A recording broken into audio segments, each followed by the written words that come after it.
ଓ ସମାଜ ଉଭୟ ଗୋଟିଏ ମୁଦ୍ରାର ଦୁଇଟି ପାର୍ଶ୍ୱ, ଉଭୟ ପରସ୍ପର ପରିପୂରକ। ଆଉ ସେଇଥିପାଇଁ କୁହାଯାଏ ସମାଜ ସେବା ପ୍ରତ୍ୟେକ ବ୍ୟକ୍ତିଙ୍କ ପାଇଁ ଈଶ୍ୱର ସେବା ସହ ତୁଳନୀୟ। ସେବା ଗୁଣ ହେଉଛି ଆମର ରକ୍ତଗତ ବଂଶଗତ ଏକ ଦିବ୍ୟ ଗୁଣ, ଯେଉଁ ଗୁଣର ଅଧିକାରୀ ହେଲେ ମନୁଷ୍ୟ ଦେବତା ତୁଲ୍ୟ ବନ୍ଦନୀୟ ହୋଇଯାଏ। ମୁକ୍ତି ପାଇବାର ଏକମାତ୍ର ମାର୍ଗ ହେଉଛି ସେବା। ସେଇଥିପାଇଁ ତ ଭାଗବତରେ କୁହାଯାଇଛି ସେବା କାର୍ପଣ୍ୟ ଦାନ ବଳେ କିବା ଅସାଧ୍ୟ ମହିତଳେ। ଏହି ଉକ୍ତିକୁ ମର୍ମେ ମର୍ମେ ଅନୁଭବ କରନ୍ତି ରୋଟାରିଆନ ଆଦିନାରାୟଣ ଖଣ୍ଡୁଆଳ। ସେ ଏକାଧାରରେ ଜଣେ ଉଚ୍ଚ ଶିକ୍ଷିତ ବ୍ୟବସାୟୀ, କବି, ସମାଜସେବୀ, ପ୍ରକୃତି ପ୍ରେମୀ, ମିଷ୍ଟଭାଷୀ ଓ ବନ୍ଧୁବତ୍ସଳ ବ୍ୟକ୍ତି। ସେ ବିଭିନ୍ନ ସାହିତ୍ୟ ଓ ସାମାଜିକ ଅନୁଷ୍ଠାନ ତଥା ରୋଟାରୀ କ୍ଲବ ଜଟଣୀ, ପାତଞ୍ଜଳି ୟୋଗା ସମିତି, ଜଟଣୀ ସାହିତ୍ୟ ସଂସଦ, ଜଟଣୀ ପୁସ୍ତକ ମେଳା, ଓଡ଼ିଶା ଭାଷା ସଂରକ୍ଷଣ ଓ ଗବେଷଣା ପ୍ରତିଷ୍ଠାନ ବିପିନ ବିହାରୀ ପାଠାଗାର, ଚିନ୍ମୟ ମିଶନ, ଆମରି ସତ୍ୟ, ସମ୍ବାଦ ସାହିତ୍ୟଘର ଇତ୍ୟାଦି ଅନୁଷ୍ଠାନରେ ନିସ୍ୱାର୍ଥପର କାର୍ଯ୍ୟ କରି ବିଭିନ୍ନ ସମ୍ମାନରେ ସମ୍ବର୍ଦ୍ଧିତ ହୋଇଛନ୍ତି। ସେଞ୍ଚୁରିଆନ ୟୁନିଭର୍ସିଟିରୁ ସେ ସମ୍ମାନଜନକ ପ୍ରଫେସର ଭାବରେ ତତ୍କାଳୀନ ମାନ୍ୟବର ରାଜ୍ୟପାଳ ଏସ୍.ସି. ଜମିରଙ୍କଠାରୁ ସମ୍ମାନିତ ହୋଇଛନ୍ତି। ଏହା ସହ ମାର୍ଗଦର୍ଶୀ ସୋସିଆଲ ସେବା ଓ ସାହିତ୍ୟ ସମ୍ମାନ, ଉତ୍କଳ ସାମ୍ବାଦିକ ସଂଘ ବିଶିଷ୍ଟ ସମାଜସେବୀ ସମ୍ମାନ, ବିରଞ୍ଚି ପଟ୍ଟନାୟକ ସ୍ମୃତି ସମ୍ମାନ, ଅଖିଳ ଭାରତୀୟ ବିଶ୍ୱକର୍ମା ମହାସଂଘ ସମ୍ମାନ, ଆମରି ସତ୍ୟ ସାରସ୍ୱତ ସମ୍ମାନ, ଗୋପୀନାଥ ସେବା ସଦନ ସମ୍ମାନ, ରୋଟାରୀ ମଲ୍ଟିମାନ, ଆମରି ସତ୍ୟ ସାରସ୍ୱତ ସମ୍ମାନ, ଗୋପୀନାଥ ସେବା ସଦନ ସମ୍ମାନ, ରୋଟାରୀ ମଲ୍ଟିପୁଲ ପାଉଲହସ ଫେଲୋସିପ୍ ଇତ୍ୟାଦି। ସେ 1987 ମସିହା ବରହମପୁର ୟୁନିଭର୍ସିଟିରୁ ବାଣିଜ୍ୟରେ ସ୍ନାତକୋତ୍ତର ଡିଗ୍ରୀ ହାସଲ କଲା ପରେ 1991 ମସିହାରେ ବ୍ରହ୍ମପୁର ଲିଙ୍ଗରାଜ ଲ କଲେଜରୁ LLB ଡିଗ୍ରୀ ହାସଲ କରିଛନ୍ତି। ଏହା ସହ ସେ ଆଲଫା କ୍ୟାରିୟର ଏକାଡେମୀ, ଚେନ୍ନାଇରୁ diploma in travel and tourism course, Patanjali Yoga Peeth ହରିଦ୍ୱାରରୁ ୟୋଗା ଟ୍ରେନିଂ ଏବଂ ସେଞ୍ଚୁରିଆନ ୟୁନିଭର୍ସିଟିରୁ skill development in wooden furniture ଉପରେ ପ୍ରଶିକ୍ଷଣ ନେଇଛନ୍ତି। ସେ ପିତା ବିଶିଷ୍ଟ ସମାଜସେବୀ ତଥା ନିଖିଳ ଉତ୍କଳ ଆଳୀୟ ଖଣ୍ଡାୟତ ସମାଜ ବ୍ରହ୍ମପୁର ମଣ୍ଡଳର ପୂର୍ବତନ ସଭାପତି ତଥା ଜଟଣୀରେ ପ୍ରତିଷ୍ଠିତ ଶ୍ରୀରାମ ସେଲ୍ସ ଏଜେନ୍ସିର ପ୍ରତିଷ୍ଠାତା ସ୍ୱର୍ଗତ କାଶୀନାଥ ଖଣ୍ଡୁଆଳ ଓ ମାତା ସ୍ୱର୍ଗତା ହେମଲତା ଖଣ୍ଡୁଆଳଙ୍କର ମଧ୍ୟମ ପୁତ୍ର। ସେ 1961 ମସିହା ସେପ୍ଟେମ୍ବର ମାସ 29 ତାରିଖରେ ଗଞ୍ଜାମ ଜିଲ୍ଲାର ଭଞ୍ଜନଗର ନିକଟସ୍ଥ ପାଟୁଳିସାହି ଗ୍ରାମରେ ଜନ୍ମଗ୍ରହଣ କରି ବଂଶଗତ ଭାବେ ପିତାଙ୍କର ସମସ୍ତ ଦିବ୍ୟ ଗୁଣକୁ ଧାରଣ କରି ତୁଳସୀ ଦୁଇ ପତ୍ରରୁ ବାସିଲା ପରି ତାଙ୍କର ବାସ ଅଦ୍ୟାବଧି ପ୍ରତିଟି କ୍ଷେତ୍ରରେ ସୁବାସିତ ହେଉଛି। ଏହିପରି ଭାବରେ ତାଙ୍କର ପ୍ରତିଭା ବିକଶିତ ହୋଇ ସମାଜ ଓ ରାଷ୍ଟ୍ର ପାଇଁ ଏକ ଉଦାହରଣ ସୃଷ୍ଟି କରୁ, ଏହା ହିଁ ଆମରି ସତ୍ୟ ପରିବାର ତରଫରୁ ଭଗବାନଙ୍କ ନିକଟରେ ପ୍ରାର୍ଥନା। ନମସ୍କାର, ମୁଁ ରଶ୍ମିତା ନାୟକ ଆମରି ସତ୍ୟର ବ୍ୟକ୍ତି ଓ ବ୍ୟକ୍ତିତ୍ୱ କାର୍ଯ୍ୟକ୍ରମକୁ ଆପଣମାନଙ୍କୁ ସ୍ୱାଗତ କରୁଛି। ଆଜିକା ଆମର ଅତିଥି ହେଉଛନ୍ତି ରୋଟାରିଆନ ଶ୍ରୀଯୁକ୍ତ ଆଦିନାରାୟଣ ଖଣ୍ଡୁଆଳ। ସେ ଏକାଧାରରେ ଜଣେ ଉଚ୍ଚ ଶିକ୍ଷିତ ସୁପ୍ରସିଦ୍ଧ ବ୍ୟବସାୟୀ, ସୁସାହିତ୍ୟିକ, ସମାଜସେବୀ ଏବଂ ଜଣେ ସୁନାମଧନ୍ୟ ଯୋଗ ପ୍ରଶିକ୍ଷକ। ଏହାଛଡ଼ା ସେ ଜଟଣୀରେ ପ୍ରତିଷ୍ଠିତ ଶ୍ରୀରାମ ସେଲ୍ସ ଏଜେନ୍ସିର ପ୍ରତିଷ୍ଠାତା ଶ୍ରୀଯୁକ୍ତ କାଶୀନାଥ ଖଣ୍ଡୁଆଳଙ୍କର ମଧ୍ୟମ ପୁତ୍ର। ତାହେଲେ ଆସନ୍ତୁ ଆମେ ତାଙ୍କ ସହ କିଛି ଅନ୍ତରଙ୍ଗ ଆଳାପ କରୁ। ସାର୍ ନମସ୍କାର। ନମସ୍କାର।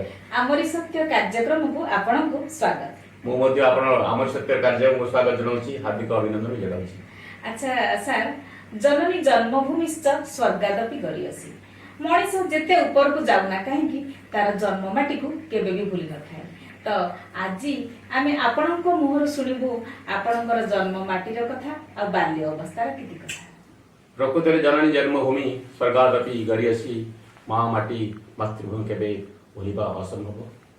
ମୁଁ ବି ସେଇ ପିଲାଦିନ ମୋ ଗାଁ ପାଟୁଳିସାହି ଗୋଟେ ନିପଟ ପଲ୍ଲୀ ହେଲେ ମଧ୍ୟ ବହୁତ ସୁନ୍ଦର ପ୍ରକୃତିରେ ଘେରା, ଦୁଇ ତଳେ ଦୁଇ ପକ୍ଷରେ ଦୁଇଟି ନଦୀ ଏବଂ ବନାନୀର ସୁନ୍ଦର କୋଳରେ ମୋ ଗାଁ।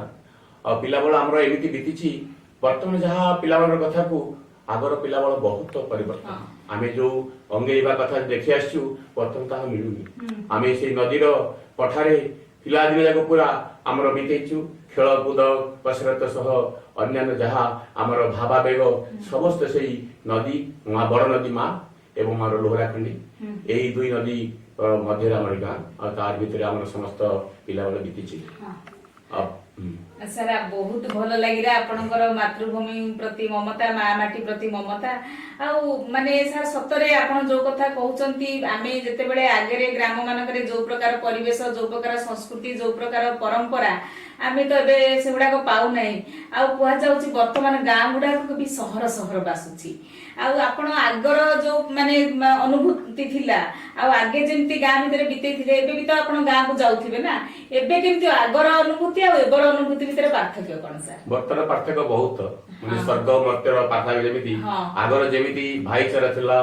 भक्ति थिला प्रेम स्नेह बंधन थिला एवं समस्त जो जो प्रकार सम्मान मिलुथला आजिकल मिलु नहीं आज काग काल हमर निशा वर्तमान बहुत दूर निशा निवारण आमे निशा बोली कि जानि नथलु वर्तमान पिला माने निशा को पूरा आपण नैचंती पढ़ा पढ़ी अवश्य आगे जाइछंती रास्ता घाट आगे जाइछि घर द्वार सब बहुत उन्नति करछि किंतु मनोभाव जो अंतर हृदय कथरा बर्तमान बहुत परिवर्तन हो जाइछि जहा फल कि हमको बहुत मर्माहत को जेबे भी गाँ गले बहुत दुख लाउछि मनरे गोटे विषन्न मन आसी जाउछि बर्तमान परिस्थिति जो गाँ को भल पाउथलु बर्तमान गाँर स्थिति जदि उन्नति होइछि किंतु सेही भक्ति बा भाईचारार आ स्पृहा ही नहीं प्रकृत वास्तव कथा कहते सर सर आपणकर माने प्राथमिक शिक्षा ठारू उच्च शिक्षा पर्यंत एमिति किछि माने स्मरणीय अनुभूति किछि अछि जोटा कि समाज को किछि वार्ता देबो आपणकर हृदय को भी आंदोलित करूथिबो एमिति किछि परिस्थिति हमको सर किछि सुनातो पिलावार पढ़ा तो वर्तमान आमे जाउथलु आगवाले पिलावाले जो पढुथलु आमे जदि स्कूल न गले ना हमर स्कूल टीचर जाउथले गाँर बिल में बुली धरि आउथले आ आगल जो माड़ वर्तमान नै बासन माड़ खजरी माड़ ये तो आगो माड़ दंड उठी गला वर्तमान एते शिक्षण जेते थिला निष्ठा समर्पण से माने बुली बुली आनी घरे हमर स्कूल पढुथले आसी आ से जिंस आजकल देखुनी आ बहुत बहुत पिलावार कथा अछि आ जहा भी अकथनीय अव्यक्त मध्य से कथा अभुला जिंस पिलार कथा से खेल कूद सांग साथी मेल नई नालर कथा बिल बगीचा ए आंब तोला धरी फूल तोला धरी जो प्रकार सुंदर से समय कथा को मने तो पढ़ले भी मनर विजन हो जाई वर्तमान अवस्था देखिले दुख भी लागि वर्तमान हां सर सर आपनकर प्राथमिक शिक्षा के विद्यालय आरंभ होइतिला मोर प्राथमिक विद्यालय आम गाँ पाटली साई एवं बल्लाड़ी हां जौगी को मिसिकी गोटे स्कूल निम्न माध्यमिक स्कूल जो हमर मो शिक्षा आरंभ होइतिला आउ तापरे एक ठारू पंचम पर्यंत पढ़िथिलु से बल्लाड़ी पाटली स्कूल तापरे षष्ठ तो आमे भंजनगर उच्च विद्यालय कवि सम्राट उच्च विद्यालय भंजनगर आमे सबले साइकिल रे छोटिया साइकिल धरि आमे जाउ 4-5 किलोमीटर गाँ ठारू तापरे मोर कॉलेज शिक्षा हला कवि सम्राट उपेंद्र भंज से भंजनगर सेटे कॉमर्स में पढ़िथिली तापरे बीकॉम पढ़ी तापरे मु जहा बाहर भी जाई और टूरिज्म शिक्षा नै माने कॉस्टिंग करबा जाईथिली मद्रास चेन्नई से सळर कथा भी मने पड़ी होची गाँ छाड़ीबाटा कथा एते दुख मन रे पहुउठितला केबे भी मु भाबी नथली एमिति हबो बोली रे ट्रेन वाला कांदी का दिखा जाई बाटा हम जी भी छाड़ी आइल मो संगात भी सिर कांदुतले मु भी कांदुतली एमिति सब माने को बरा कथा सब हां सर माने सेते बेले कोन कि गोटे आत्मा प्रति आत्मार गोटे सद्भावना रहउतिला बहुत भल लागुतिला आउ आपण तो माने माने कवि सम्राट उपेंद्र भंज भंजमाटी रे आपणकर माने बाल्यवस्था कटिची आपण पढ़ा पढ़ी भी पवित्र भंजमाटी रे आपणकर बितेइछंती आउ ताहले सर आपण माने कवि सम्राट उपेंद्र भंज रे तो ग्रेजुएशन कले तापर टूरिस्टिक कोर्स कले आउ सर पोस्ट ग्रेजुएट तापर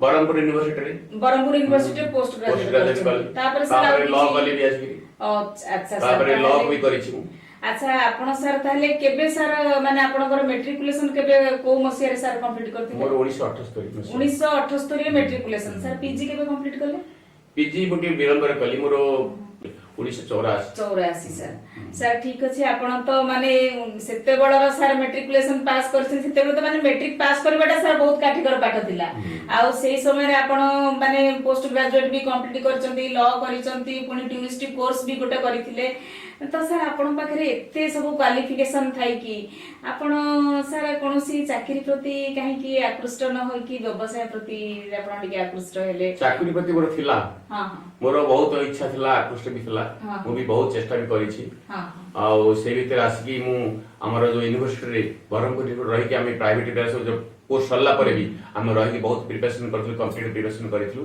मु भी 2-3टा बैंकिंग रो पाइथिली अन्य भी किछि पाइथिली आ जो लेवल आसी जाइथिली तापरे मोर आ किछि असुविधा नथला किंतु दुर्भाग्यवश तो उते समय रो ये खेल मु कहि परिबेनी हमर सेतळ एमओआई राव आसिक एडमिनिस्ट्रेटर माने यूनिवर्सिटी को हाँ। पिला मनकर किसी छात्र गंडगोल सृष्टि होला जा फल हम समस्त पुराना पिला को से हॉस्टल बाहर कर दे जा फल मु हमर बरहमपुर थिबा काठ व्यवसाय संस्था को चली आसी ओहो आ सेटे रहू रहू आस्ते आस्ते बापांगर भी बोधे इच्छा थिला बोधे नियति भी से इच्छा थिला हाँ। मु धीरे धीरे मोर पढ़ारू टिके दूरी जाई ए व्यवसाय मन आसी गला हाँ। आ अर्थ भी तो हाथे रहिला हो मोर पढ़ा प्रति एपट कमी गला व्यवसाय रे बढ़ी गला हाँ हाँ निश्चित रूपे सर पुणी बापांकर प्रेरणा आपन बापांकर प्रेरणा निश्चित इंस्पायर कला तापरे बोधे सर नियतिर बोधे या बोधे आगुर विडंबना थिला सर आपण एते क्वालिफिकेशन थाई कि भी आपण व्यवसाय प्रति आकृष्ट होइचंती बहुत भलो कथा तो एते सर व्यवसाय भितरे मध्य आपण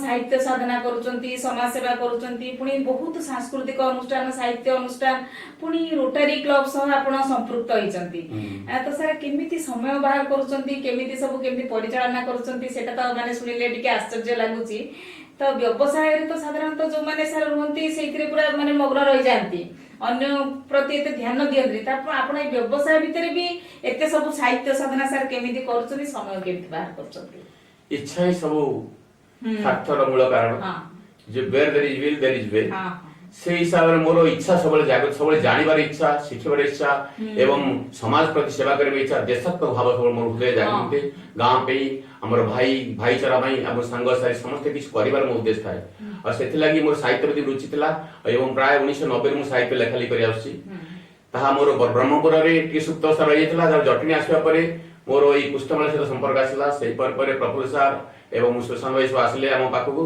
तांकरी द्वारा मु टिके इंस्पायर हेली टिके तापरे मोर लेखा पढ़ा आउटे आगो आगो आसिला से कहले लेखा लिखि दियंतु हमर बाहर करबा ये करबा सकला पर व्यवसाय साथी रे ये भी मोर दृढ़ीभूत ही चला ये हाँ हाँ सर बहुत सुंदर कथा कहछंदी माने प्रकृत रे there is a will there is a way माने सब शक्ति आगरे माने हार माने इच्छा शक्ति आगरे सब शक्ति हार मानेची आ ताहा पे आपण प्रतिफलित करि छारिसंती सर आपनकर जो साहित्य कृति साधारणतः काहा उपरे पर्यवेसित थाए मोर साधारणतः देशात्मक एवं भ्रष्टाचार जेहेतु हम बापा भी हाँ। गोटे सचोट व्यक्तित्व थिले आ से बाहर दुर्नीति विरोध रे सबले स्वर उत्तोलन करथिले आ मोर भी से दुर्नीति एवं बर्तमान देखिले जदियो करि पाउनी कि कहि पाउनी लेखि कि कहि पाउछि जेहेतु मु जदि आजिकल परिस्थिति युद्ध करिबे तो पारिबिनी आजिकल कि लेखा माध्यम मोर से हृदय कथा व्यक्त कर हां हां सर प्रकृत रे सर ए परिप्रेक्षी मोर मन पड़ जाउछि पेन इज माइटर देन सोड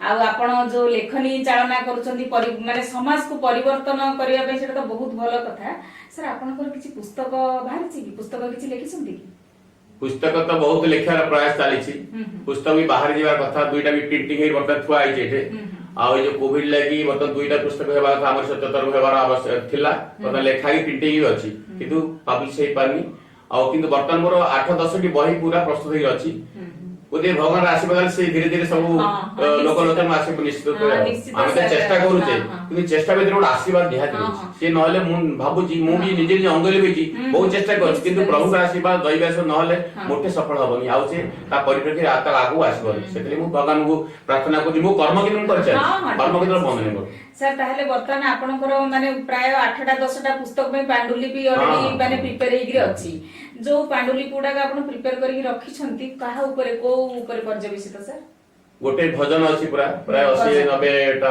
भजन अछि तापर देशात्मक चिंता एवं सामाजिक चिंताधारा बोली से 100 खंडे कविता अछि तापर गोटे मु योग ऊपर थिली तो जोगांजलि लिखिछि गोटे से प्राय 500 का माने पद्य लिखिछि से गोटे काव्य जोगांजलि गोटे तापर लिखिछि हमर पाइक विद्रोह जो तापंग दल बेहरा ताको विषय गोटे से जो नियम मुंडबळी तापर गोटे काव्य लिखि से भी 100 खंडे पद्य हबो तापर लिखिछि हम गां इतिहास बहुत सी गोटे संग्रह करल कि समस्त वक्तव्य नै से गोटे गां इतिहास लेखा प्रयास चलिछि तापर बेढ़ा परिक्रमा श्रीक्षेत्र दर्शन में बेढ़ा परिक्रमा सी भी गोटे मोर काव्य सब काव्य आकर लिखि रखिछि आ तापर कोरोना समय दुईटी काव्य कोरोना परिणति काव्य दुईटी काव्य पार्ट 1 पार्ट 2 सी भी रेडी अछि ଆଉ ଏମିତି ପ୍ରାୟ 10ଟା 8ଟା ପ୍ରାୟ ମୋର ପ୍ରସ୍ତୁତି ବର୍ତ୍ତମାନ ଅଛି। ଆହୁରି କିଛି କରିବାର ପ୍ରାୟ ଦେଖାଯାଉ ଭଗବାନ ଇଚ୍ଛା ଆଉ। ହଁ ହଁ ସାର୍ ବହୁତ ବଢିଆ କଥା। ଆଚ୍ଛା ସାର୍ ଆପଣଙ୍କର ମାନେ ଗୋଟେ କବିତା କିଛି ଟିକେ ଶୁଣେଇବେ ଆମର ଦର୍ଶକ ମାନେ, ଭଲ କବିତା ଗୋଟେ ଦୁଇପଦ ସାର୍ ଶୁଣାନ୍ତୁ। ମୋ ଗାଁ ପ୍ରତି ଯୋଉ ହୃଦୟର ଭକ୍ତି ଭାବ ଅଛି, ଯୋଉ ସ୍ନେହ ଅଛି, ମମତା ଅଛି, ତା ଉପରେ ସେଇ ମୋର କବିତା। ମୋ ଜନ୍ମ ଗାଁ ସବୁଜ ବନାନୀ ଚିରସ୍ରୋତା ଭରା, ତୁହି ମୋ ଜନ୍ମ ଗାଁ, କେତେ ତୁ ସୁନ୍ଦର ଅତି ଆପଣାର, କେତେ ତୁ ମଧୁର ନା। ସବୁଜ ବନାନୀ ଚିରସ୍ରୋତା ଭରା, ତୁହି ମୋ ଜନ୍ମ ଗାଁ, କେତେ ତୁ ସୁନ୍ଦର ଅତି ଆପଣାର, କେତେ ତୁ ମଧୁର ନା। ବିଲବାଡି ତୋଟା ଆମ୍ବ ପଣସର, ପୋଖରୀରେ ଫୁଟେ କଇଁ, କୁଳୁ କୁଳୁ ଗାଏ ଆମ ବଡ ନଈ, ସଞ୍ଜ ଆସେ ନଈ ନଈ, କୁଳୁ କୁଳୁ ଗାଏ ଆମ ବଡ ନଈ, ସଞ୍ଜ ଆସେ ନଈ ନଈ। କୋଇଲିର ସୁର କେତେ ଯେ ମଧୁର, ବହେ ସୁଲୁ ସୁଲୁ ବା, କାଶ ତଣ୍ଡି ଫୁଟେ ଚମ୍ପା ମହକଇ, କାଉର ବେକା କା, କାଉର ବେକା କା। ନଈ କୂଳ ପଠା ବାଉଁଶ ବଣର, ଉଭା ଠାକୁରାଣୀ ମା, ବୈଦ୍ୟନାଥ ପ୍ରଭୁ ଇଷ୍ଟ ଦେବ, ସୁଖରେ ଦୁଃଖରେ ସାହା। ବୈଦ୍ୟନାଥ ପ୍ରଭୁ ଗ୍ରାମ ଇଷ୍ଟ ଦେବ, ସୁଖରେ ଦୁଃଖରେ ସାହା। ମନେ ପଡେ ସବୁ ହଜିଲା ଦିନର, ସାଙ୍ଗସାଥି ପିଲା ବେଳ, ଆମ୍ବ ଲେମ୍ବୁ ଚୋରା ଫୁଲ ତୋଳା କଳି, ନଈରେ ସଞ୍ଜୁଆ ମେଳ। ଖେଳୁ ବହୁ ଚୋରି ଡୁଡୁବା କବାଡି, ଛୋଟି ପାରା ଗିଲି ଦାଣ୍ଡି, ନଈ ଧାର ମାରି ଧରୁ କେତେ ମାଛ, ସଞ୍ଜ ଅନ୍ଧାରରେ ଉଣ୍ଡି, ସଞ୍ଜ ଅନ୍ଧାରରେ ଉଣ୍ଡି। କରନ୍ତି କୁଆଣି ଭାଲୁକୁଣି ପୂଜା, ଜହ୍ନି ଓଷା କେତେ ବ୍ରତ, ପଞ୍ଚୁକ ଗାଧୁଆ ରାତି ଉଠା ଉଠି, କେତେ କେତେ କେତେ ଜାଳ ଶୀତ। ହୁଇ ଯାତ୍ରା ଶୀତଳ ଷଷ୍ଠୀରେ ଠାକୁରାଣୀ ଦିଅ ମେଳ, ଘଣ୍ଟ ମୃଦଙ୍ଗରେ ଗାଁ ଦାଣ୍ଡ କମ୍ପେ, ହୁଳହୁଳି ଫଗୁ ଖେଳ, ହୁଳହୁଳି ଫଗୁ ଖେଳ। ଗମାଡିଆ ନେଇ ଗମା ପୁନିଅରେ, ଭାଦ୍ରବେ ଗଣେଶ ପୂଜା, ବାଜେ ଲାଗେ ମେଢ ବଡ ସାନ କିଏ, କେତେ ଫୁଲ ଫଳେ ସଦା। କୁଆଁର ପୁନେଇ ଦଶହରା ଆସେ, ଛୁଟିରେ ସଭିଙ୍କ ମେଳ, ତାସ ଖେଳ ନିଶା ଦିନ ରାତି ହୁଏ, ଜଣା ପଡେ ନାହିଁ ବେଳ। ଏ ଆନନ୍ଦ ସତେ ଆସିବ କି ଆଉ, ଏ ଆନନ୍ଦ ସତେ ଆସିବ କି ଆଉ, ଫେରିବ କି ପିଲା ଦିନ, ତାରା ମେଘ କୋଳେ ଖେଳେ ଲୁଚେ କାଳି, ଯେମିତି ଖେଳ ଏଇ ଜାଠ। ଛୋଟ ଚିନା ତୁହି ଗଡୁ କେତେ ବଡ, ପାଟୁଳି ସହିତ ନା, କିଏ ବା ଭୁଲିବ କେତେ ବଡ ହେଲେ, ତୁହି ମୋ ଜନ୍ମ ଗାଁ, ତୁହି ମୋ ଜନ୍ମ ଗାଁ, ତୁହି ମୋ ଜନ୍ମ ମା, ତୁହି ମୋ ଜନ୍ମ ମା।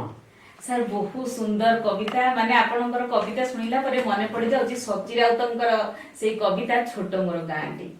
ଆଉ ସାର୍ ବର୍ତ୍ତମାନ ଆପଣ ମାନେ ଯୋଉ ପରିସ୍ଥିତିରେ ଯୋଉ ମାତୃଭାଷା ପ୍ରତି ଯୋଉ ବର୍ତ୍ତମାନ ଯୁବପିଢିଙ୍କର ମାନେ ଆଗ୍ରହ ଦିନକୁ ଦିନ କମି ଯାଉଛି, ତ ଏଇ ପରିସ୍ଥିତିରେ ଆପଣ ଯୁବପିଢିଙ୍କୁ କଣ ସନ୍ଦେଶ ଦେବେ ମାତୃଭାଷାର ସୁରକ୍ଷା ନିମିତ୍ତ? ମାତୃଭାଷା ତ ମା ଭଳି ସିଏ ଗୋଟେ। ମା କୁ ଯେମିତି ଆମେ ସ୍ନେହ ଏବଂ ସମ୍ମାନ ଦଉଛନ୍ତି, ମା ଆଉ ମାତୃଭାଷାକୁ ସେମିତି ଆମେ ଦେବା ଦରକାର। ମାତୃଭାଷା ବର୍ତ୍ତମାନ ଟିକେ ତଳ ନିମ୍ନ ଗତିକି ଯାଉଛି, ଯେହେତୁ ଆଜିକାଲି ଡିଜିଟାଲ ଯୋଉ ପ୍ଲାଟଫର୍ମ ଆସିଗଲା, ମୋବାଇଲ ଆସିଗଲା, ପିଲାମାନଙ୍କର ସ୍କୁଲ ନେଇ ପଢିବା ପାଇଁ ଗାଁରେ ଯୋଉ ଲାଇବ୍ରେରୀ ଥିଲା, ସେ ଲାଇବ୍ରେରୀ ନାହିଁ, ପଢା ପ୍ରତି ଲୋକର ଇଣ୍ଟରେଷ୍ଟ କମିଗଲା। ସେଥିଲାଗି ନିହାତି ବର୍ତ୍ତମାନ ଆର ପାଇଁ ଗାଁର ଯୋଉ ଆଗର ଥିଲା ଜାଗରଣ, ଗ୍ରାମ ଗ୍ରାମରେ ଲାଇବ୍ରେରୀ ଥିଲା, ଯୋଉ ଭଗବତୀ ପାଠ ଥିଲା, ଭଗବତୀ ଟୁଙ୍ଗି ଥିଲା, ତାର ବି ପ୍ରଚାର ପ୍ରସାର ହେବା କଥା। ଗାଁରେ ଯୋଉ ଲୋକମାନଙ୍କର ବର୍ତ୍ତମାନ ଯୋଉ ନିମନ୍ତ୍ରଣ ପତ୍ର, ସିଏ ବି ବଡ ଦୁଃଖର କଥା, ସିଏ ବି ଇଂଲିଶ ଲେଖା ଚାଲିଛି ଆଜିକାଲି, ତାକୁ ଓଡିଆ ଲେଖିବା କଥା। ଘରେ ଘରେ ସହିତ ଓଡିଆରେ କଥା ହେବା ଦରକାର। ଆଉ ଆମର ଭାଷା ଆନ୍ଦୋଳନ ପାଇଁ ସାହିତ୍ୟ ଏସବୁ କନଫରେନ୍ସ ସେମିନାରୀ କରିବା, ତାକୁ ବି ପ୍ରଚାର ପ୍ରସାର କରିବା ନିହାତି ଆବଶ୍ୟକ ପଡ଼ିଲାଣି ଆଜିକାଲି। ନହେଲେ ଆମ ଓଡିଆ ଭାଷା ନିଶ୍ଚିତ ଉପରେ ତାର ପ୍ରଭାବ ପଡିବ। ସାର୍ ବହୁତ ସୁନ୍ଦର ବାର୍ତ୍ତା ଦେଇଛନ୍ତି ସାର୍। ବ୍ୟବସାୟ ସହ ପୁଣି ମାନେ ସାହିତ୍ୟ ସାଧନା, ତାହା ସହ ସମାଜ ସେବା। ସାର୍ ଆପଣ ତ ରୋଟାରୀର ମାନେ ରୋଟାରୀ କ୍ଲବର ପ୍ରେସିଡେଣ୍ଟ ଥିଲେ, ସେକ୍ରେଟାରୀ ମଧ୍ୟ ଥିଲେ, ତ ସେହି ସମୟ ମଧ୍ୟରେ ଏମିତି କିଛି ମାନେ ପଦକ୍ଷେପ ନେଇଛନ୍ତି ଯାହାକି ସମାଜକୁ କିଛି ବାର୍ତ୍ତା ଦେଇଛି, ସମାଜକୁ ପରିବର୍ତ୍ତନ କରିବାରେ ସହାୟକ ହେଇଛି, ଆଉ ଯୋଉଟା କି ମାନେ ସମାଜ ପାଇଁ ଏକ ଉଦାହରଣ ସୃଷ୍ଟି କରିଛି? ଆମର ରୋଟାରୀ ତ ସାରା ବିଶ୍ୱର ଗୋଟେ ଆନ୍ତର୍ଜାତିକ ସଂସ୍ଥା, ସମାଜ ସେବା ଚିନ୍ତାଧାରାରେ ମାନେ ସର୍ବ ବିଶ୍ୱର ସମସ୍ତ ଭାଇଚାରାକୁ ନେଇ ତାର ମୂଳ ଭିତ୍ତି ଏବଂ ସମ୍ପର୍କ ଯୋଡ଼ିବାର ମୂଳ ଇଚ୍ଛା, ତା ଭିତରେ ଶାନ୍ତି, ଅର୍ଥନୈତିକ, ସାମାଜିକ, ଶିକ୍ଷାଗତ, ସ୍ୱାସ୍ଥ୍ୟ ଏବଂ ସ୍ୱଚ୍ଛତା, ଏ ସବୁ ତା ଭିତରେ ଅଛି। ଆଉ ତା ଭିତରେ ନେଇ ଆମେ ସେଇ ଚିନ୍ତାଧାରା ମୋର ମନ ଭିତରେ ଜାଗ୍ରତ, ସେଥିଲାଗି ମୁଁ ରୋଟାରୀ କ୍ଲବରେ ଜଏନ୍ ହେଇଛି। ଆଉ ସେଇ ଚିନ୍ତାଧାରା ନେଇ ମୋର ଯୋଉ ସ୍ୱଭାବିକ ପିରିୟଡରେ ବହୁତ କିଛି କାର୍ଯ୍ୟକ୍ରମ କରିଛି। ପ୍ରାୟ ମୋ ସମୟରେ ମୁଁ 10ଟା ଆୱାର୍ଡ ବି ପାଇଥିଲି ଆମର ରୋଟାରୀର। ଜଳଧାରା ପ୍ରୋଜେକ୍ଟ ହଉ, ସ୍ୱାସ୍ଥ୍ୟ ମିଶନ ହଉ, କି ବ୍ଲଡ ଡୋନେସନ କ୍ୟାମ୍ପ ହଉ, କି ମେଗା ସ୍ୱାସ୍ଥ୍ୟ ପ୍ରୋଜେକ୍ଟ ହଉ, ତାପରେ ଆମର ଯେତିକି ପର୍ବପର୍ବାଣି ହଉଥିଲା, ହୋଲି ହଉ, ଦୀପାବଳି ହଉ, ନହେଲେ ଯାହା ଯାହା କାର୍ଯ୍ୟକ୍ରମ ଦେଶାତ୍ମ ଚିନ୍ତାଧାରା, ସ୍ୱାଧୀନ ଦିବସ ହଉ, ଆମର ଗଣତନ୍ତ୍ର ଦିବସ ହଉ, ଏ ସବୁ ଜାଗାରେ କାର୍ଯ୍ୟକ୍ରମ କରୁଥିଲୁ। ତା ଭିତରେ ଗରିବ ଲୋକମାନଙ୍କ ପାଇଁ শীত দিনে কম্বল বাଣ୍ଟିବାରେ ହଉ ଏସବୁ ତାପରେ ଆମର ଧରନ୍ତୁ ରାକ୍ଷୀ ପୂର୍ଣ୍ଣିମା ହଉ ଏ ସମସ୍ତ ଭଲ ଭଲ କାର୍ଯ୍ୟକ୍ରମ ଆମେ କରିଥିଲୁ। ଭାବରେ ଅଛନ୍ତି ଆପଣ ଆପଣଙ୍କ ପିରିୟଡରେ ଆପଣ ପ୍ରେସିଡେଣ୍ଟ ବି ଥିଲେ ସେକ୍ରେଟାରୀ ବି ଅଛନ୍ତି ତ ଏଇ ଆପଣଙ୍କ ପିରିୟଡରେ ଏମିତି କିଛି ସମାଜ ପ୍ରତି କାମ କରିଛନ୍ତି ଯୋଉଟା କି ମାନେ ଆମ ସମାଜ ପ୍ରତି କିଛି ସମାଜକୁ ପରିବର୍ତ୍ତନ କରିବାରେ ସହାୟକ ହେଇଛି ଆଉ ଗୋଟେ ଜ୍ୱଳନ୍ତ ଉଦାହରଣ ହେଇକି ମାନେ ରହିବ ସଦା ସର୍ବଦା ସେମିତି କିଛି ଅଭିନବ ପ୍ରୟାସ ଆପଣ କରିଛନ୍ତି କି ସାର୍ କିଛି କୁହନ୍ତୁ। ରୋଟାରୀ ଗୋଟେ ଆନ୍ତର୍ଜାତିକ ସଂସ୍ଥା ଯାହାର ମୁଖ୍ୟ ଲକ୍ଷ୍ୟ ସ୍ୱାସ୍ଥ୍ୟ ଏବଂ ପରିମଳ ସହ ଶାନ୍ତି ସମାଜ ସେବା ଏବଂ ସାହିତ୍ୟ ବି ସେଥିରେ ବି ଆସୁଛି ଲିଟରେଚର ବି ଆସୁଛି ଅର୍ଥନୈତିକ ଦୁର୍ବଳତାକୁ ସହାୟକ ଏବଂ ସ୍ୱଜଳ ଧାରା ଜଳ ମାନେ ସ୍ୱଚ୍ଛ ଜଳ ଦେବା ପାଇଁ ଏ ଗରିବମାନଙ୍କ ପାଇଁ ସହାନୁଭୂତି ଏସବୁ ନାନା ପ୍ରକାର ଯାହା ଯାହା ସମାଜ ଚିନ୍ତାଧାରା ଆମ ରୋଟାରୀର ତାହା ପୁରା ନିବିଷ୍ଟ ହୋଇ ରହିଛି। ସେ ଭିତରେ ମୋର ସଭାପତିତ୍ୱ ମୋର ସେକ୍ରେଟାରୀ ଭିତରେ ଏବଂ ସଭାପତିତ୍ୱ ବିଷୟରେ ବିରୋଧରେ ବହୁତ କିଛି କାର୍ଯ୍ୟକ୍ରମ କରିଥିଲି। ସେଥିରେ ଆମର ମୋର କାର୍ଯ୍ୟକ୍ରମ ଥିଲା ଧରନ୍ତୁ ରକ୍ତଦାନ ଶିବିର ମେଗା ସ୍ୱାସ୍ଥ୍ୟ ଶିବିର ଧରନ୍ତୁ ବୃକ୍ଷରୋପଣ ମୁଦ୍ରାଣୀ ଗାର୍ଲସ ହାଇସ୍କୁଲରେ ବହୁତ ବୃକ୍ଷ ଲଗେଇଥିଲୁ। ତାପରେ ଆମର ସଜଳ ଧାରାରେ ଆମେ କୁଦିଆରୀ ହାଇସ୍କୁଲରେ ଗୋଟେ ଥଣ୍ଡା ପାନୀୟ ଗୋଟେ ଯନ୍ତ୍ର ବି ଲଗେଇଥିଲୁ ସେଥିରେ। ତାପରେ ଆମର ହୋଲି ହଉ ଦୀପାବଳି ହଉ ଅନ୍ୟାନ୍ୟ ପର୍ବପର୍ବାଣୀ ସେଥିରେ ବି କାର୍ଯ୍ୟକ୍ରମ ରଖିଥାଉଛୁ। ସାଧାରଣତନ୍ତ୍ର ଏବଂ ଆମର ଗଣତନ୍ତ୍ର ଦିବସ ବି ତାର ବି କାର୍ଯ୍ୟକ୍ରମ ରଖିଥାଉଛୁ। ତାପରେ କରୋନା ସମୟରେ ଆମେ କରୋନା ଆୱାରନେସ୍ ଯୋଉ କରୋନା ଆରମ୍ଭ ହେଲା ସେଇ ସମୟରେ ଆମର ପ୍ରାୟ 700-800 ମାସ୍କ ବି ବାଣ୍ଟିଥିଲୁ ସାବୁନ ବି ବାଣ୍ଟିଥିଲୁ ସାନିଟାଇଜେସନ ବି କରିଥିଲୁ। ତାପରେ ସ୍ୱାସ୍ଥ୍ୟ ପାଇଁ ଆମେ ଅନ୍ୟାନ୍ୟ ବି ବହୁତ କିଛି କାର୍ଯ୍ୟକ୍ରମ କରିଥିଲୁ। ତା ସହିତ ମାନେ ସ୍ୱଚ୍ଛତା ପରିମଳ ପାଇଁ ଆମେ ପୁରା ବହୁତ ଜାଗା ବୁଲି ସ୍ୱଚ୍ଛ ବି କରିଛୁ ଆମେ ଏମିତି ବହୁତ କାର୍ଯ୍ୟକ୍ରମ ହେଇଛି। ତାପରେ ଯୋଗ ଶିକ୍ଷା ବି କାର୍ଯ୍ୟକ୍ରମ କରିଛୁ। ଆଉ ତାପରେ ଟେବୁଲ ଚେୟାର ଆମର ରୋଟାରୀ ଟେବୁଲ ଚେୟାର ବି ଆମେ ଗୋଟେ ଦାନ କରିଥିଲୁ ଆମର କୁଦିଆରୀ ଗୋଟେ ସ୍କୁଲକୁ ଏମିତି ବହୁତ କାର୍ଯ୍ୟକ୍ରମ ହେଇଛି। ଆଚ୍ଛା ସାର୍ ବହୁତ ସୁନ୍ଦର ତ କାମ ଆପଣ କରିଛନ୍ତି।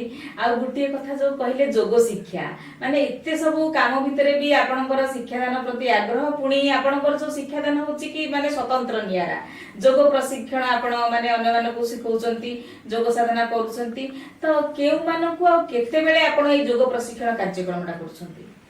ମୁଁ ଯୋଗକୁ ପ୍ରାୟ 2004ରୁ ଆସିଲିଣି ପ୍ରାୟ 20 ବର୍ଷ ପାଖାପାଖି ହେଲାଣି 20 ବର୍ଷ 17-18 ବର୍ଷ ହେଲାଣି ବୋଧେ 2004 ହେଲେ 16 ପ୍ରାୟ 17-18 ବର୍ଷ ହେଲାଣି।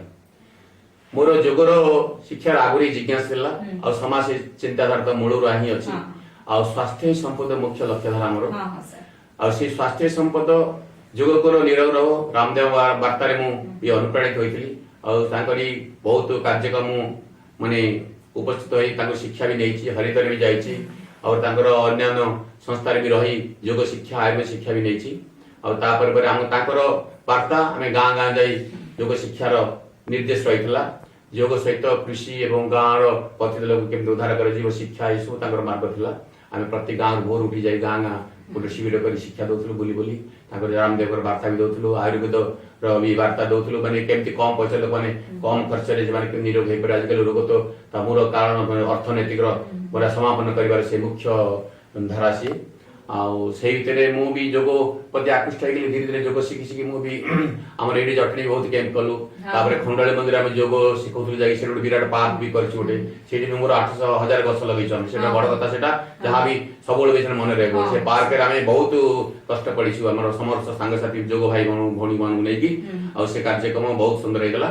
ବର୍ତ୍ତମାନ ମୁଁ ତାପରେ ରେଲୱେ ଷ୍ଟାଡିୟମ ଯାଇ ଶିଖେଇଛି ତାଙ୍କ ରେଲୱେ ଷ୍ଟାଫ ବି ଶିଖେଇଛି।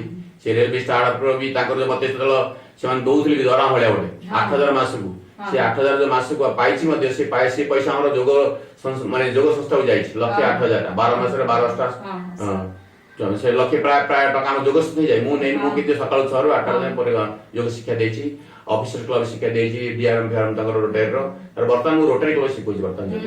ଆଉ ଯୋଗର ମୁଖ୍ୟ ଲକ୍ଷ୍ୟ ହଉଛି ଏହା ହିଁ ଭାଇଚାରା ଯୋଡ଼ିବା ଏବଂ ସ୍ୱାସ୍ଥ୍ୟର ବାର୍ତ୍ତା ଆଉ ସ୍ୱାସ୍ଥ୍ୟ ହିଁ ସମ୍ପଦର ମୁଖ୍ୟ ଧାରା।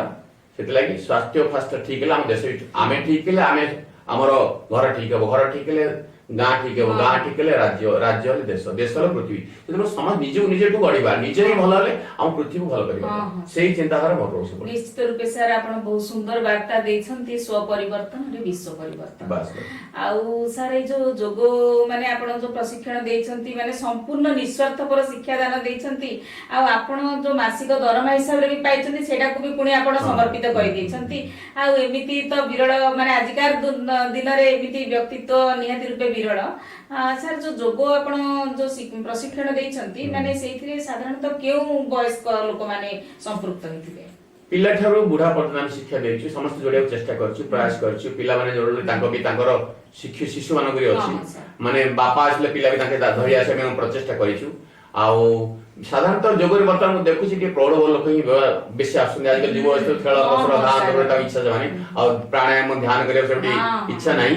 ତଥାପି ଆମେ ଯୋଡିଛୁ, ବହୁତ ଆମର ଯୁବକ ସାଥୀ ବି ଅଛନ୍ତି।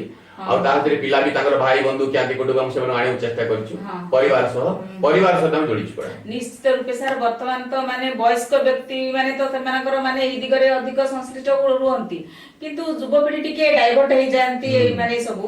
ତ ଯୁବପିଢି କି ଏଇ ମାନେ ସ୍ରୋତରେ ସାମିଲ କରିବା ପାଇଁ ଆପଣ କିଛି ପଦକ୍ଷେପ ନେଇଛନ୍ତି ସାର୍? ପଦକ୍ଷେପ ଗାଁ ଗାଁ ବୁଲିକି ଆମର ଭାଇ ମାନଙ୍କୁ ସବୁ ରିକ୍ୱେଷ୍ଟ କରୁଛୁ। ଆମେ ତାଙ୍କୁ ବାର୍ତ୍ତା ବି ଲିଫଲେଟ୍ ଦେଇଛୁ, ଆମର ଯୋଗରେ କି ଯୋଡନ୍ତୁ, ସୁସ୍ଥ ହୁଅନ୍ତୁ। ଆଜିକାଲି ପରିସ୍ଥିତି ଠିକ ନା, ଯୋଗ ମାନେ କଣ, ସେମାନେ ଜିମ୍ ଫିମ୍ ଯାଉଛନ୍ତି ସବୁ ଯୁବକ ମାନେ, ଧାଁ ଦୌଡ଼ ତାଙ୍କର ଇଣ୍ଟରେଷ୍ଟେଡ। ଶାନ୍ତଶିଷ୍ଟ ଯୋଗରେ କଣ ବିଶେଷ ଶାନ୍ତଶିଷ୍ଟ ପ୍ରାଣାୟାମ ଧୀରେ ଧୀରେ କରିବା, ଗୋଟେ ସଂଯମ ମାନେ ସଂଯମର ବାର୍ତ୍ତା, ସଂଯମତା ସହିତ କରିବା। ସାର୍ ବର୍ତ୍ତମାନ ପରିବାରରେ ମାନେ କିଏ କିଏ ରହୁଛନ୍ତି ସାର୍? ଆମେ 3 ଭାଇ ରହୁଛୁ, ବଡ ଭାଇ ମୁଁ ମଝିଆ ଆଉ ସାନ ଭାଇ ମୁରାରୀ। ଆଉ ଆମେ ସମସ୍ତେ ତ ଶିକ୍ଷିତ, ବଡ ଭାଇ ତ MA LLB, ମୁଁ ବି M.Com LLB ପ୍ଲସ ସାନ ଭାଇ BSc D ଫାର୍ମାସି କରିଛି। ଆଉ ଆମଙ୍କର ସ୍ତ୍ରୀ ସବୁ ଅଛନ୍ତି, ପିଲା ମୋର 2ଟି ଝିଅ, ବଡ ଭାଇଙ୍କର 1 ଝିଅ 1 ପୁଅ, ଆଉ ସାନ ଭାଇର 2ଟି ଝିଅ 1 ପୁଅ। ଆମେ ମିଶିକି ସମସ୍ତେ ରହୁଛୁ। ଆଉ ମା ବାପା ତ ଚାଲିଗଲେଣି, ସେମାନଙ୍କର ସେମାନଙ୍କ ହୃଦୟର କଥା କହିବାର କିଛି ନାହିଁ। ବାପା ଚାଲିଗଲେ, ତାଙ୍କର ଯୋଉ ସଂସ୍କାର ଦେଇଥିଲେ ସେ ସଂସ୍କାର ଆମେ ବଢିବାକୁ ଚେଷ୍ଟା କରୁଛୁ ବର୍ତ୍ତମାନ। ନିଶ୍ଚିତ ରୂପେ ସାର୍ ଯଦିଓ ବାପା ମା ଆଜି ଚାଲି ଯାଇଛନ୍ତି କିନ୍ତୁ ସେମାନଙ୍କର ସଂସ୍କାର ଆପଣଙ୍କ ହୃଦୟରେ ଉଜ୍ଜୀବିତ ହେଉଛି। ଆଉ ସାର୍ ଆପଣ କହିଲେ ଆପଣଙ୍କର 2ଟା ଝିଅ, ତ ବର୍ତ୍ତମାନ ଯୋଉ ପୁରୁଷ ପ୍ରଧାନ ସମାଜରେ ସାଧାରଣତଃ ଝିଅ ମାନଙ୍କ ପ୍ରତି ଟିକେ ନ୍यून ଦୃଷ୍ଟିରେ ଦେଖୁଛନ୍ତି। ଆଉ ଆପଣଙ୍କ ମନରେ ବି କୌଣସି କୋଣ ଅନୁକୋଣରେ କିଛି ଟିକେ ମାନେ ଇଚ୍ଛା ମାନେ ଆଶା କେବେ ବି ମାନେ ପୁଅ ପ୍ରତି ଆଗ୍ରହ ସୃଷ୍ଟି ହେଇନି ସାର୍? ମୋର ଆଗ୍ରହ ହେଇନି, ଝିଅ ମୁଁ ଯାହା ଦେଇଛି ଭଗବାନ ସେଥିରେ ସନ୍ତୁଷ୍ଟ। ଆଉ କେବେ ବି ଭାବି, ଯେହେତୁ ଆମେ ଗୋଟେ ଶିକ୍ଷିତ ଲୋକ, ଆମେ ଯଦି ଏତେ ତଳକୁ ଚିନ୍ତା କରିବା ତାହେଲେ ଆମେ ସମାଜକୁ କଣ ବାର୍ତ୍ତା ଦେବା? ସେଇ ଚିନ୍ତାଧାରାରେ 2ଟି ଝିଅ ମୁଁ ଯଥେଷ୍ଟ କରି ସେତିକି ବନ୍ଦ କରିଛି। କେତେ ଲୋକ କେତେ କଥା ବି କହିଛନ୍ତି, କିନ୍ତୁ ମୁଁ ସମସ୍ତଙ୍କୁ ଆଡେଇ ଦେଇଛି। ସାର୍ ପ୍ରକୃତରେ ମାନେ ବହୁତ ଭଲ ଲାଗିଲା ଆପଣଙ୍କର ଏଇ ବାର୍ତ୍ତା। ଆଉ ଏବେ ବି ସାର୍ ଆମର ଯୋଉ ମାନେ ଆମର ସ୍ୱାସ୍ଥ୍ୟ ମନ୍ତ୍ରାଳୟ ସୂଚନା ଦେଇଛନ୍ତି ଯେ ମାନେ ଆଗରୁ ସାର୍ ଆମର ଝିଅ ସଂଖ୍ୟା ମାନେ କମ ଥିଲା ପୁଅ ମାନଙ୍କ ତୁଳନାରେ, କିନ୍ତୁ ଏବେ କଣ ହେଇଛି, ଏବେ ମାନେ 1000 ପୁଅରେ 1020 ଝିଅ।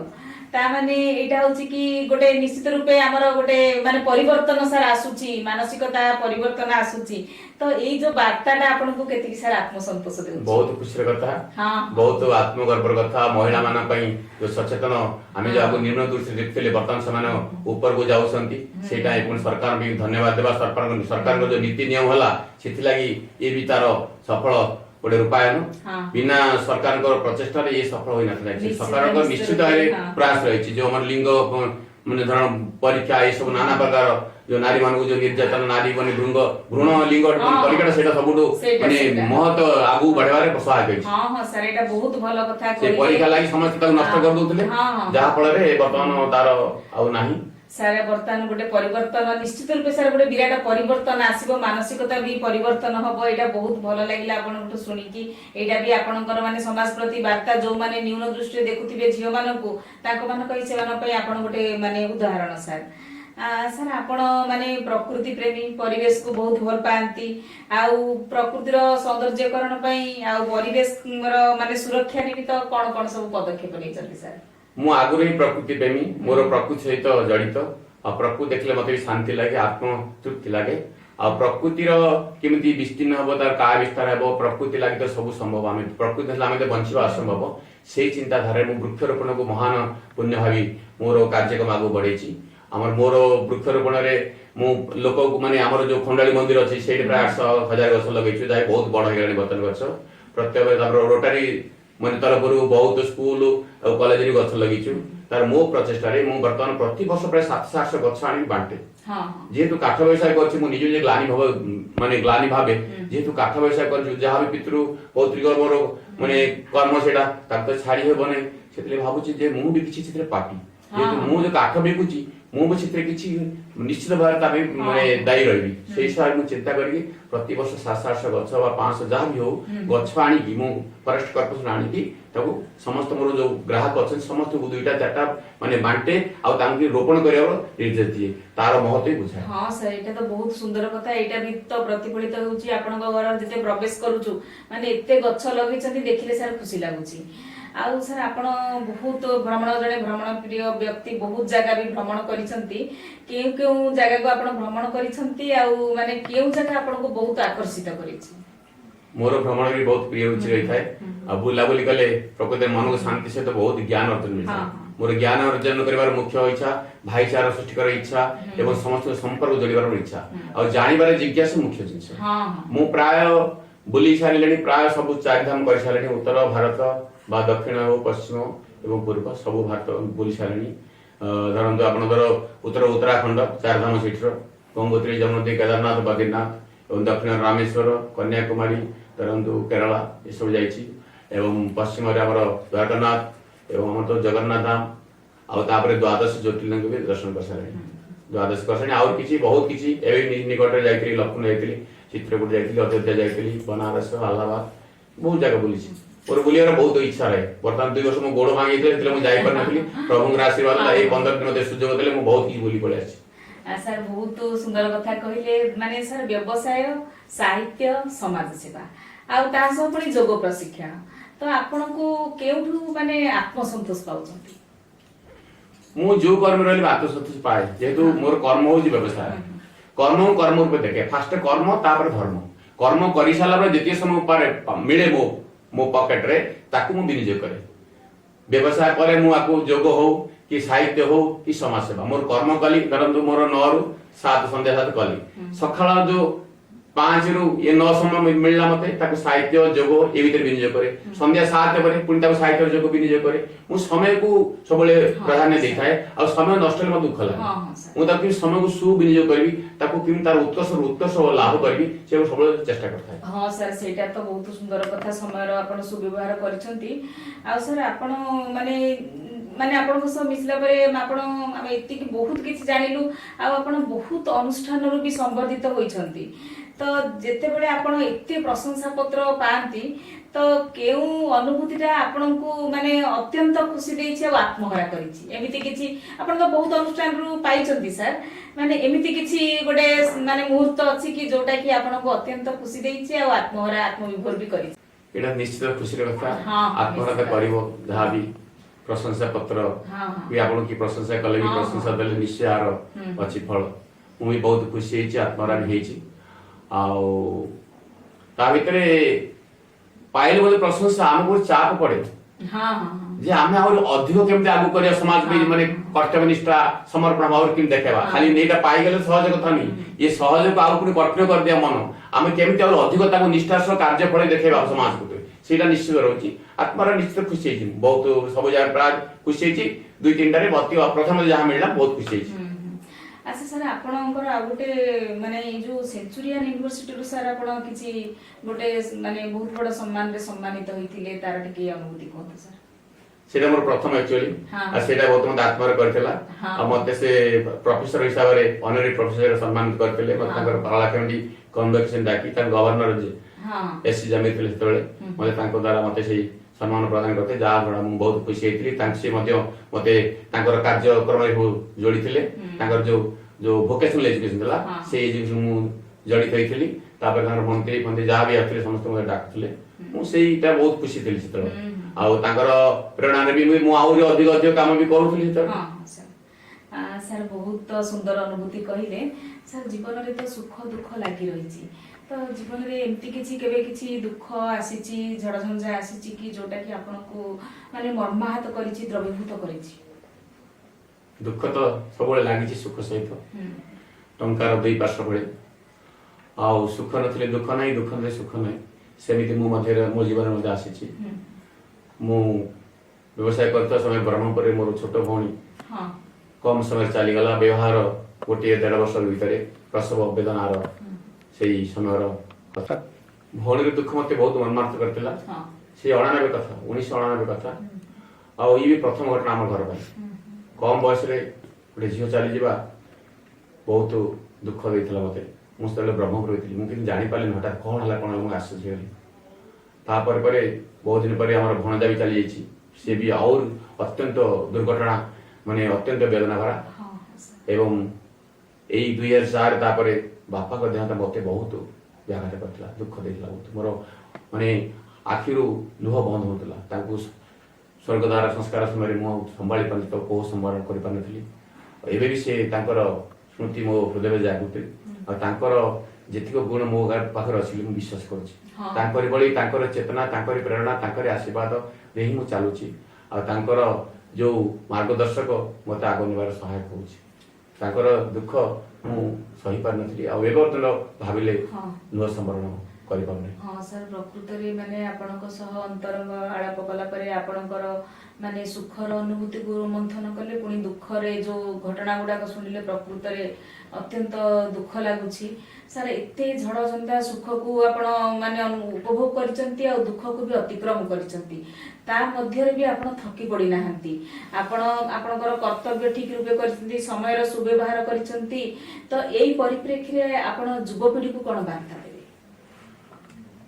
वर्तमान युवपीढ़ी वर्तमान निम्न कथार जाऊँगी निम्नगामी वर्तमान निशा मुख्य कारण एवं वर्तमान जो चाकरी भी पाऊना से भी भ्रष्टाचार माने मार्ग भी जाऊँच नाना प्रकार चोरी डकायत भी कर युवपीढ़ी समस्त नुह बहुत नुह कि बर्तमान होमती पढ़ा जा दरकार जमी स्किल डेवलपमेंट माने कर्म भित्तिक शिक्षा माने से शिक्षा देले से माने किछि चाकरी न पाइले किछि कर्म करि पारि पता कि गवर्नमेंट रो बर्तन चेष्टा भी चलछि प्रयास चलछि आ से भाई माने सेही शिक्षा नियंतु एवं निजे चाकरी भी भाई आशा न करी कि निजे भी निजे किछि करी आगो को समाज को देखांतु निजे को बढ़ंतु आ यही मोर वार्ता आ निष्ठा त्याग समर्पण निहाती आवश्यक आ निशा को ठारू दूरी रहबा आवश्यक जेते आजकल जो इरेन चरस मिलुछि माने बर्बाद कर दोछि लोक मान को पागल कर दोछि देखिले एते हृदय विदायक माने बहुत सुंदर सुंदर पिला कम बयस पिला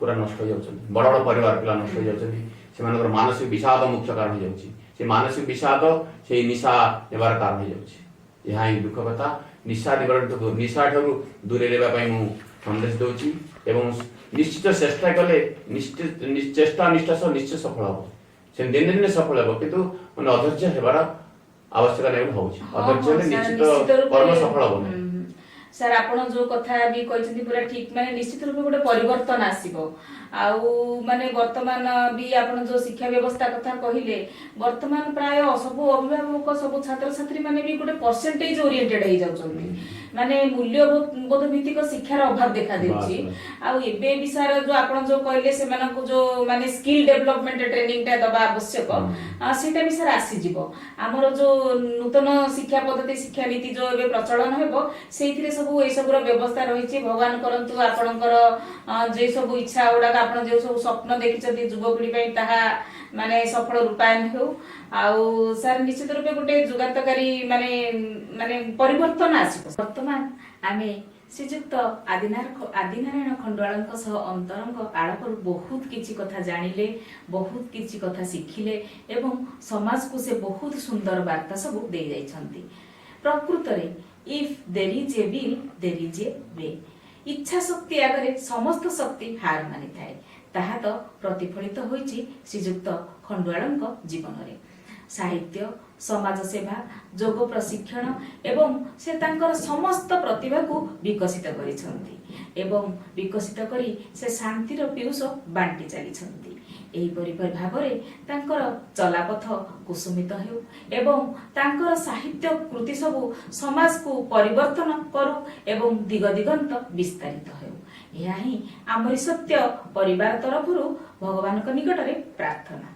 ताहले आजिर अध्याय को एठी रखिबा ताहले सर आजिर कार्यक्रम एठी रखुछु नमस्कार आ पुणी थरे आगामी अध्याय रे आमे नै आसीबु एही परि जने व्यक्तित्वक सह ताहले आजिर कार्यक्रम एठी रहिछि नमस्कार जय जगन्नाथ आपण मध्ये शुभेच्छा नमस्कार मैडम आपण विवाह पर ठारू वर्तमान आपणकर वैवाहिक जीवन सारंग सह केमिति अतिबाहित को आउ आमे समस्त भारी खुशी रे अछु आउ तांको पई मु बहुत खुशी आ गर्वित भी प्रत्येक सुख दुख रे सी मो संगे अछंती आ प्रत्येक ये आमको बुझाती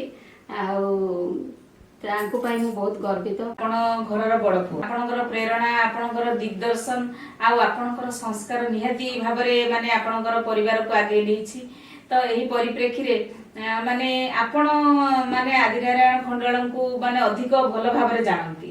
ତ ଆପଣଙ୍କର ତାଙ୍କ ସହ ବିତେଇଥିବା ମୁହୂର୍ତ୍ତ ବାଲ୍ୟକାଳରୁ ଆପଣ ତାଙ୍କ ସହ ଅଛନ୍ତି ଆଉ ଆପଣ ତାଙ୍କ ସହ ବିତେଇଥିବା ମୁହୂର୍ତ୍ତ ଆପଣଙ୍କର କିଛି ଅନୁଭୂତି ସାର୍ କହିଥିଲେ।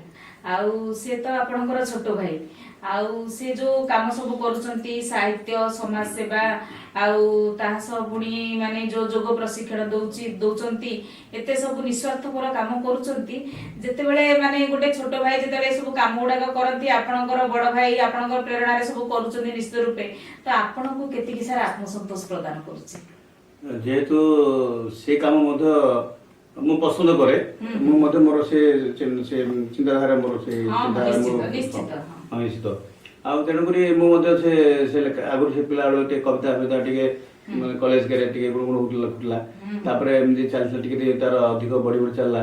ଆଉ ଜଟଣୀ ଆସିଲା ପରେ ସେ ଆଉ ଟିକେ ଅଧିକ ତାର ବହୁତ ବହୁତ ମାନେ ସାହିତ୍ୟରେ ତାର ଗବେଷଣା ଏବଂ ଲେଖା ଲେଖି ବହୁତ ଉଚ୍ଚ କୋଟିର ହେଇଛି। ଆଉ ଗୋଟେ ସେ ଗୋଟେ ମେଳାପି ଲୋକ, ସମସ୍ତଙ୍କ ସହିତ ତାର ଇଏ ସବୁ ସମ୍ପର୍କ ରଖି ଚାଲେ ସବୁ ଇଏରେ।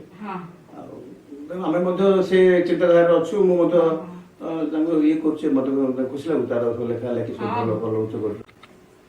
ମୁଁ ମୁରାରୀ ପ୍ରସାଦ ଖଣ୍ଡାଳ, ମୁଁ ଆଦି ନାରାୟଣ ଖଣ୍ଡାଳର ସାନ ଭାଇ। ଆଉ ପିଲା ଦିନ ତାଙ୍କ ସାଥିରେ ରହିଆସି ଆଉ ଆମେ ତ ଗାଁରେ ଥିଲୁ, ଗାଁର ଉପରେ ବ୍ରହ୍ମପୁର ପରେ ବର୍ତ୍ତମାନ ଖୋର୍ଦ୍ଧାରେ ଅଛୁ ଜଟଣୀରେ। ଆଉ ସେ ଏଇଠି ଆସିଲା ପରେ ସାହିତ୍ୟ ଆଉ ଆମର ସତ୍ୟ ତାପରେ ଯୋଗ ସବୁ ସାଥିରେ ସେ ରହିଛନ୍ତି, ସେଇଟା ମୋତେ ବହୁତ ଖୁସି ଲାଗୁଛି। ଆଉ ରୋଟାରୀ କ୍ଲବରେ ମଧ୍ୟ ସେ ଅଛନ୍ତି, ସବୁ ଜାଗାରେ ସେ ରହିଛନ୍ତି। ଆଉ ତାଙ୍କର ପ୍ରତ୍ୟେକ କାର୍ଯ୍ୟ ଆମକୁ ବହୁତ ଭଲ ଲାଗୁଛି। नमस्कार, मु स्वाति खंडवाल, श्रीजुक्त आदिनारायण खंडवाल को बड़ झील। मु प्रोफेशन रे टीचर अच्छी प्री स्कूल रे। मु MBA करी HR MBA करछि। आज मते अपॉर्चुनिटी मिलछि मो बाबा को विषय दीपद कहवाई। So I would like to start with मो प्रेरणा मो बाबा, because he always taught us to love every being in this very universe. तांको पाई किए छोटो किए बड़ो किछि नाई, for him everyone is equal. Coming back to my life, से सबु बेले एंड सबु क्षेत्र रे मते सपोर्ट करी आछंती, whether it be my jobs or more hobby which is painting. So से सबु बेले गोटे जिंस को बेसी गुरुत्व दियंती which is समाज पाई किछि करिबार अछि। नमस्कार, मु डॉक्टर अंकिता खंडवाल, श्रीजुक्त आदिनारायण खंडवाल को सान झील। मु MDS करछि डिपार्टमेंट ऑफ प्रोस्थोडोंटिक्स लखनऊ रे। आज मते बाबा को पई कहया पे किछि मौका मिले छी।